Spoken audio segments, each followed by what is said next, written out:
ఆషాఢ మాసం అనగానే అమ్మవారు, అమ్మవారు అనగానే బోనాలు, బోనాలు అనగానే గుర్తొచ్చేది కొబ్బరి. చాలామంది ఇళ్ళల్లో కొబ్బరి అలాగే ఉండిపోతుంటుంది. అలా వేస్ట్ అవ్వకుండా కొబ్బరితో ఒక మంచి వంట నేర్చేసుకోండి. అందరికీ నమస్తే, నేను మీ Mamata. Welcome back to Mamata kitchen and vlogs. Stove వెలిగించి ఒక కడాయి పెట్టుకొని అందులో ఒక 2 టేబుల్ స్పూన్ ఆయిల్ వేసుకోండి. ఆయిల్ హీట్ అయిన తర్వాత 10 నుంచి 15 ఎండుమిరపకాయలు తీసుకొని వేసుకొని ఫ్రై చేసుకోండి.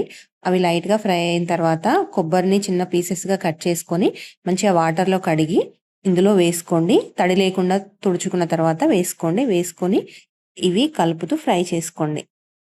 కొబ్బరి ఇలా గోల్డ్ కలర్లోకి వచ్చిన తర్వాత ఇందులో 1 టేబుల్ స్పూన్ శనగపప్పు, 1 టేబుల్ స్పూన్ ధనియాలు, 1 టేబుల్ స్పూన్ మినపప్పు వేసుకొని కొద్దిగా చింతపండు కూడా వేసుకొని కలుపుకున్న తర్వాత ఇందులో 1 టేబుల్ స్పూన్ జీలకర్ర, అలాగే కొన్ని వెల్లుల్లిపాయలు కూడా వేసుకోండి.